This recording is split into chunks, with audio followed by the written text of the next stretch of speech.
I'm currently working on my video for Thanksgiving, in which I'll be talking about how to deal with loving but pesky family members and expectations and those wonderful questions like, so, where are you going? Do you have a boyfriend yet? Do you want one? Seriously?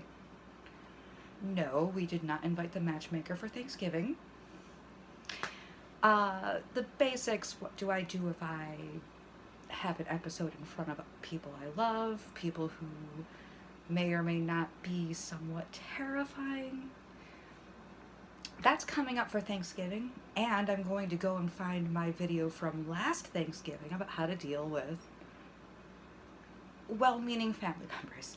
In the meantime, I'm here in my kitchen because I feel like I'm having a day where I should stay close to the coffee pot. Isn't she gorgeous, ladies and gentlemen? 5 years old, works beautifully, and she was free. So, whatever works. Anyway, now, there's a lot of bad side effects that we talk about, that we hear about. We discussed the side effects, for example, of certain anti-seizure medications on hair, and the different types of hair loss, at least in one video. That one's called Let's Get Shafted, which was the more polite title. Here, I'm just going to basically say some side effects royally suck. Say, hair loss, the way that some of them can mess with your muscle control, your skin. Skincare is a big thing. Always practice good skincare. But there's some fun ones too that I've discovered. Fun, but also annoying as all hell.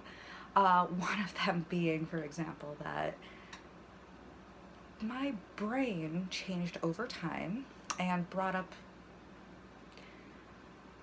things that were hiding or things that weren't all that big, sort of like how wine can sometimes make people a little more honest than they should be, or brings up that side of their personalities that they don't generally show in vino veritas.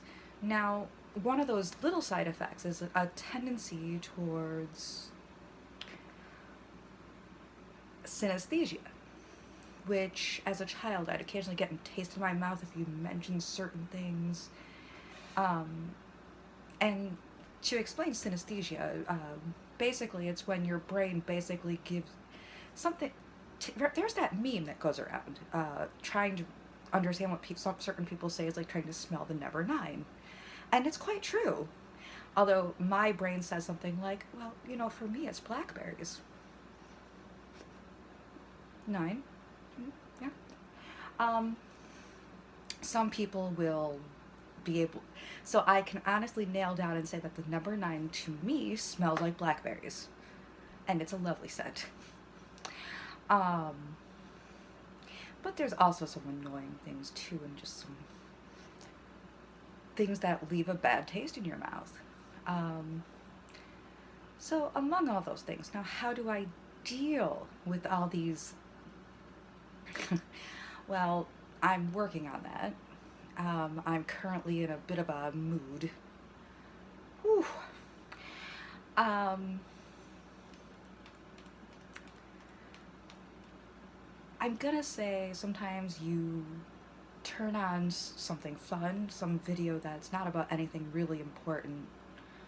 I don't know, watch a guy walk across powdered custard because it makes it so that you can actually run across a swimming pool full of water if you add, say, cornstarch and other assorted ingredients to make it non-Newtonian. Please don't try this at home.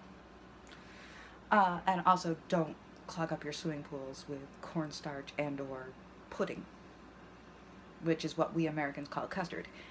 All in all, just take care of yourselves and don't pull a me. So that's a good night. God bless. Love ya.